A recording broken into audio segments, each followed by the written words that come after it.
Gracias, muchísimas gracias. Retornamos al Tribunal de la Tarde, ya estamos en nuestra audiencia. Tal y como le dijimos al principio del espacio, aquí está nuestro invitado del día de hoy, el ingeniero Bernardo Castellanos. Él es ingeniero civil, especialista en proyectos hidroeléctricos. Con él vamos a conversar de todos estos temas de interés nacional. Buenas tardes, don Bernardo, un placer tenerle aquí en el Tribunal de la Tarde.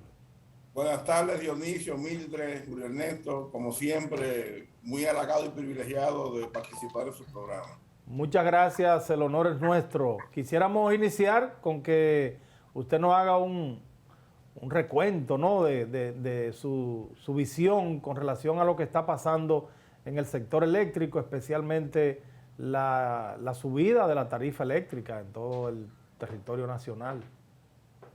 Mira, el tema de la tarifa eléctrica es algo que es una tragicomedia y quizás hasta cantinflesco. ¿Por qué digo eso? Porque hay que reconocerle a los funcionarios del sector eléctrico, del actual gobierno, la habilidad y la capacidad de embaucar a los actores que firmaron el pacto eléctrico, el mamotreto que se llama pacto eléctrico, que fue rechazado tajantemente por el PRM, por Antonio Almonte, que era el jefe de la Comisión de Energía del PRM, y por Andrés Astacio, cuando ellos en el 2019, en abril específicamente, cuando el gobierno pasado se intentó por primera vez firmar el pacto, ellos se negaron rotundamente a firmar el pacto y exigieron como condición sine qua non para la firma del pacto que había que incluir 10 puntos. Y si esos 10 puntos no se incluían, pues obviamente ellos no firmaban. Pero antes del 2019 hay que recordarle a la teleaudiencia que el PRM se retiró de las discusiones del pacto eléctrico porque decía que no habían condiciones, en fin. Y tenían un año que habían salido de las discusiones, o sea que ellos no fueron partícipes de ese documento que se firmó. Sin embargo, yo quiero decir ahora, de los 10 puntos que planteaban Antonio Almonte y Andrés Astacio, que eran los voceros de la Comisión de Energía del PRM en ese entonces, hoy funcionarios públicos, uno ministro de Energía y Minas, otro vicepresidente ejecutivo del Consejo Unificado de la Distribuidora y además administrador de EDESTE, que es la peor distribuidora de las tres, la que tiene mayores niveles de pérdida.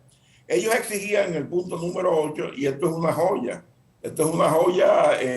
yo diría que hasta dantesca, porque planteaban lo siguiente: el compromiso, y se referían al gobierno pasado, de no realizar aumento de tarifas hasta tanto las distribuidoras apliquen su reducción de gastos operativos, que son los gastos corrientes, al 10% de sus ingresos. Eso era cuánto, ese párrafo. Y si ustedes se dan cuenta, el PRM de Antonio Almonte y Astacio planteaban en ese documento, en el punto número 8, que el aumento de la tarifa eléctrica estaba sujeto a la variación de los precios internacionales de los combustibles que se utilizan para generación. La única condición que ellos ponían para firmar, entre las 10 condiciones, que ellos ponían, la número 8 específicamente en lo relativo al aumento de la tarifa, decían y le exigían al gobierno pasado: usted no puede hablar aquí de aumento de tarifa. No me diga aquí que el barril cuesta $1,000 el barril o el carbón está a 800. No. Usted tiene un exceso de emplomanía y de gasto corriente en la distribuidora, que en ese entonces era alrededor de un 25%. Y hasta que usted no me baje esos gastos corrientes a un 10% de los ingresos, usted no puede ni siquiera plantear en subir la tarifa eléctrica. Pero no solamente el PRM rechazó ese pacto, sino que en marzo, el 1 de marzo del 2019, Antonio Almonte escribió un juicioso artículo, porque él hacía análisis muy juicioso cuando era oposición, sobre el pacto eléctrico y el documento que había presentado el gobierno para la firma. Y voy a leer nada más esta parte que yo creo que describe la esencia de su artículo. A pesar de sus 58 bien escritas páginas y de reflejar un gran esfuerzo profesional de sus autores, en términos prácticos, el documento del pacto eléctrico propuesto por el gobierno no plantea solución a las cuatro causas principales de la crisis del sector eléctrico dominicano. Entonces, con eso, uno se pregunta: ¿y cómo es posible que el PRM, Antonio Almonte y Andrés Astacio a la cabeza, que fueron los voceros en el 2019, exigían 10 puntos? Y cuando en el 2021 presentan el pacto eléctrico para la firma de la sociedad, ellos no incluyen los 10 puntos que exigían al gobierno pasado incluirle. sino que presentan a la sociedad el mismo documento sin cambiarle una punta, una coma, un acento, una tilde, absolutamente nada, y sin agregarle nada, el que ellos rechazaron 2 años con antelación. Ingeniero. Déjame terminar la idea. ¿Y qué sucede? Que si tú coges los actores del 2019 y los actores del 2021, que estaban involucrados en el tema del pacto eléctrico, todo el mundo fue coherente con su posición del 2019, a excepción de quién, del PRM, Antonio Almonte y Andrés Astacio. ¿Por qué? Porque en el 2021, ¿quiénes firman el pacto eléctrico? Todos los que estaban dispuestos a firmarlo en el 2019. ¿Quiénes se abstienen de firmar el pacto eléctrico en el 2021? Los que se abstuvieron de firmarlo en el 2019. ¿Quién era? El sector social. Ahora, ¿quién cambia de posición? ¿Quién es el camaleón que cambia de posición? El PRM, Antonio Almonte y Andrés Astacio. Ahora bien, fue una jugada maestra. ¿Por qué? Porque ahora, bajo la excusa para justificar estos aumentos, ¿qué dicen ellos? No, estamos cumpliendo con un mandato del pacto que una gran parte de esta sociedad firmó, pero se le olvidó las exigencias del pasado. Y por ejemplo, cuando comienza esta espiral inflacionaria de alza de la tarifa eléctrica, los gastos corrientes, los gastos operativos, que son gastos que no aportan nada a la distribuidora, porque eso es gasto parasitario, sucede que eran un 24% con relación a los ingresos. O sea, 14 puntos porcentuales por encima de lo que Antonio Almonte, Andrés Astacio y el PRM le exigía al gobierno pasado como condición sine qua non para hablar de aumento de tarifa. Ahora, ¿cuánto representa eso en términos monetarios? Sucede que las distribuidoras tienen en exceso un gasto operativo, un gasto corriente de $200 millones al año. Pero el pacto eléctrico le establece condiciones también que tiene que cumplir el sector oficial y se comprometieron frente a la sociedad. Pero para ellos esas condiciones no existen. Porque ahora ellos nada más, para ellos el pacto eléctrico solamente implica y solamente es el compromiso de subir tarifa. Y creen y piensan que esta sociedad le dio un cheque en blanco, a pesar de que hay un sector importante de la sociedad que participó en todas las discusiones del pacto eléctrico que se negó a firmar ese documento, que es el sector social. Ahora bien, ¿cuál es el compromiso que asumió el PRM ya desde el gobierno, Antonio Almonte, Andrés Astacio, en el sector eléctrico? Esencialmente 2 compromisos: reducir las pérdidas de la distribuidora y reducir la empleomanía. Y si bien es cierto, la empleomanía se ha reducido con relación a agosto del 2020, cuando ellos asumen el poder, a diciembre, uno más o menos 1,000 empleados, pero no es menos cierto que el gasto corriente, el gasto de nómina aumentó, y la prueba de ello es que si usted coge, por ejemplo, y divide, según los informes que publica el Ministerio de Energía y Minas, informe de desempeño del sector eléctrico, y yo tomo el informe de diciembre de 2021, usted divide el gasto en nómina de un año entre la cantidad de empleados y le va a dar el salario promedio anual de la distribuidora, y usted se va a encontrar con esta belleza.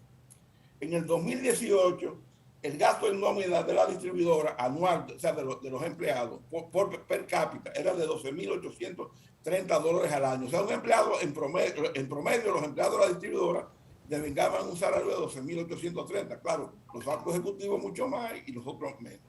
Bien. Ahora bien, en el 2019 sube a $13,318 promedio anual. En el 20, 13,114, o sea, baja ligeramente.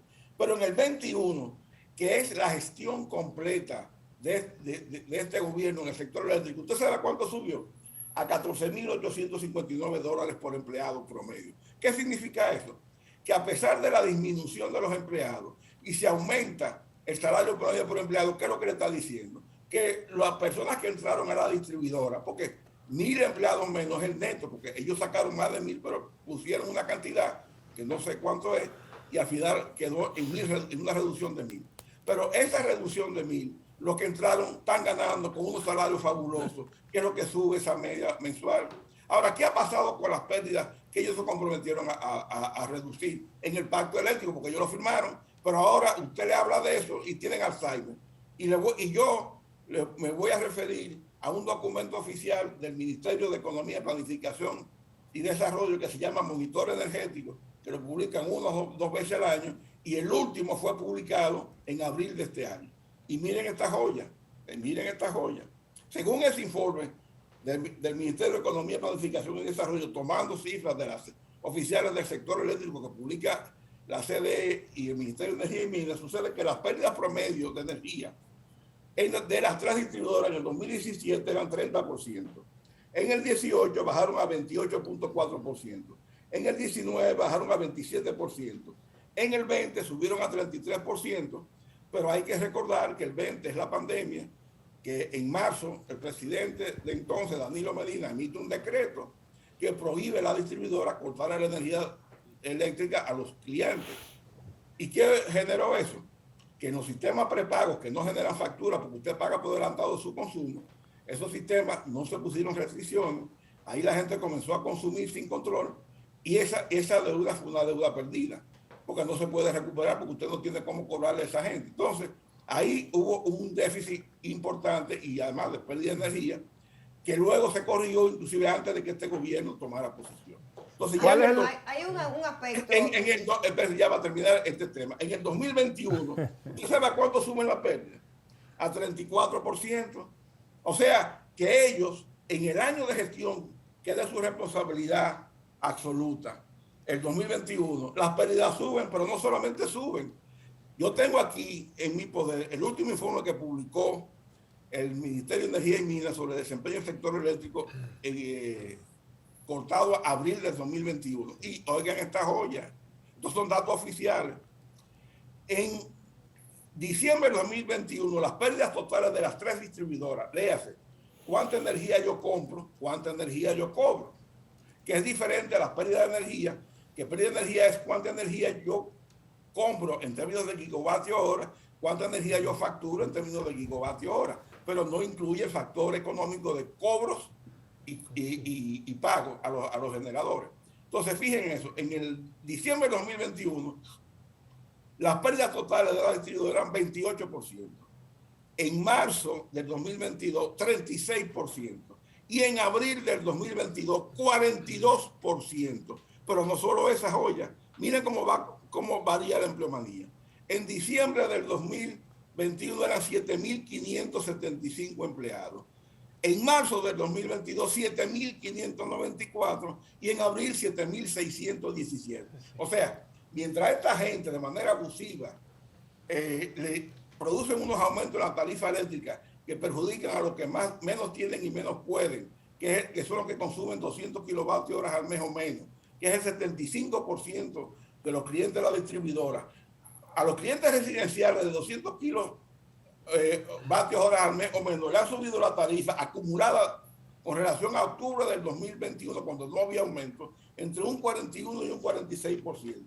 Y a los clientes comerciales, que son los pequeños salones, los colmados, los pequeños talleres, le va a subir a partir de julio entre un 50 y un 56%. Sí, ingeniero.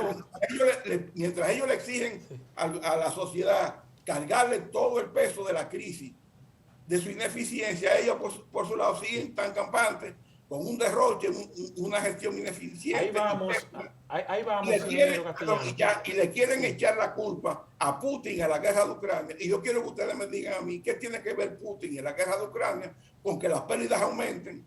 ¿Y qué tiene que ver Putin en la guerra de Ucrania con que la empleomanía aumente en la distribuidora? Los que hoy dirigen el sector eléctrico, alegan que este último aumento o estos aumentos son un fiel cumplimiento al pacto eléctrico. Entonces nos preguntamos, ¿este aumento reciente, 9%, hasta ahí termina o en los próximos meses, en función de ese pacto, podríamos experimentar nuevos aumentos de la tarifa? Es que ellos anunciaron en octubre que van a haber aumentos trimestrales por 5 años. O sea, esto apenas comienza, todavía no tenemos un año. En octubre viene otro aumento. Si es que no lo echan para atrás. Sí, ingeniero, pero ¿qué dice el pacto? ¿Qué dice el pacto eléctrico en cuanto a eso? Pero ¿qué dice el pacto? El pacto es un documento de doble vía, es un contrato de doble vía.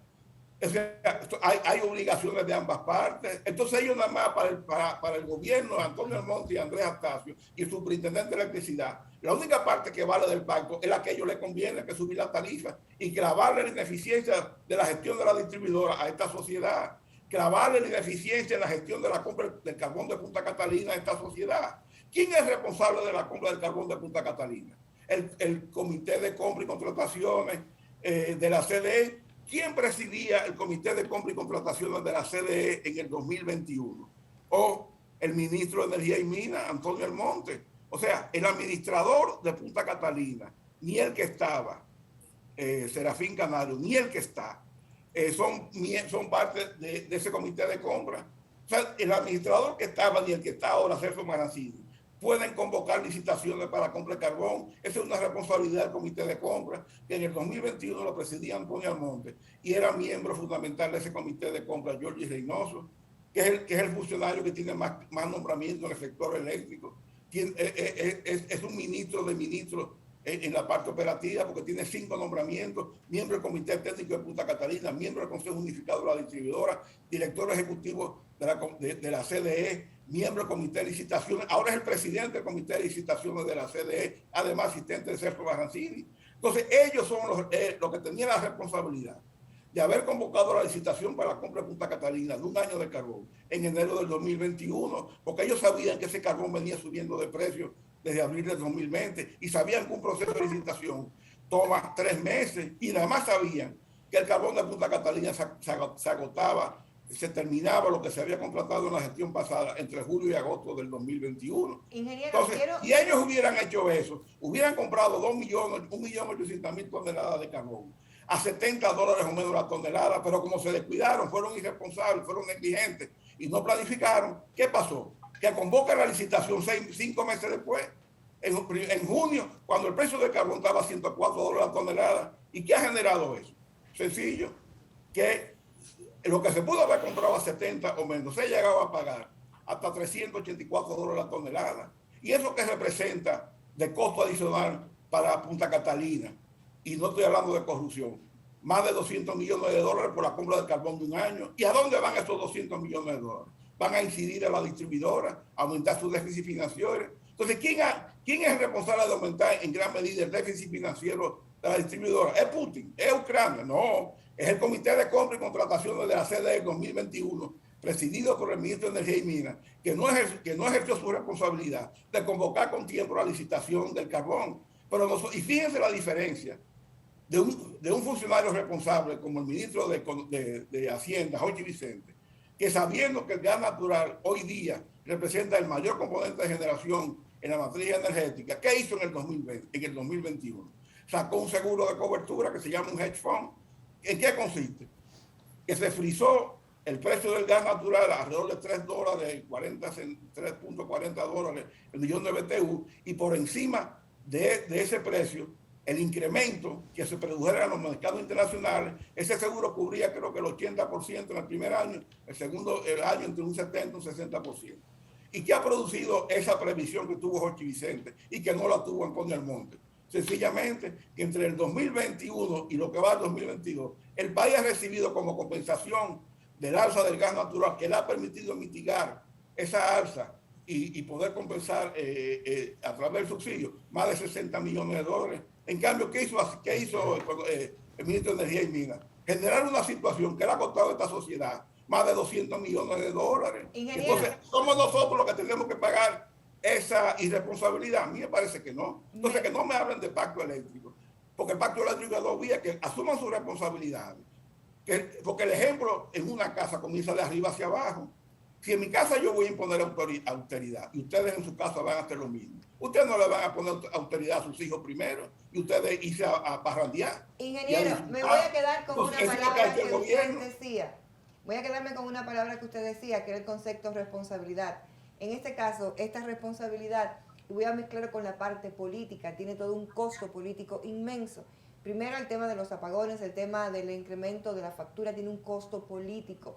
Entonces, sabiendo y siendo conocedores de cómo se maneja en un gobierno que está apenas en 2 años este costo, ¿entiende usted que puedan existir otras razones que no sean esas responsabilidades que ustedes han advertido y que sea un costo que el gobierno pues está pagando? Bueno, una cosa son las razones y otra cosa son las causas. Yo estoy enunciando causas que han agudizado esta situación por actuaciones irresponsables. Ahora, las razones que le motiva al gobierno a no subir, por ejemplo, la gasolina y subir la tarifa la tendrá el gobierno. Yo no puedo hablar por el gobierno.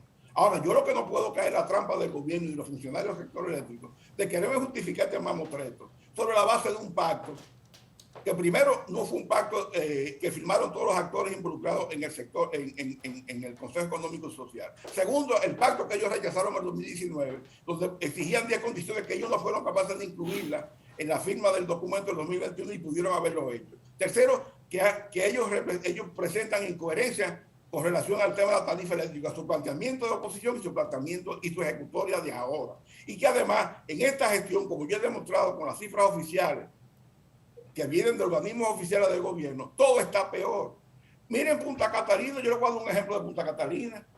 En noviembre de 2019, yo tengo constancia escrito, porque conseguí la información vía acceso público, que la nómina de Punta Catalina en noviembre de 2019, cuando todavía la unidad estaba en prueba, porque solamente se había recibido la unidad número 1 y faltaba la número 2, ¿y qué significa? Que como la obra todavía estaba en fase de prueba, había una cantidad de empleados en Punta Catalina que estaban asociados a la terminación de la obra.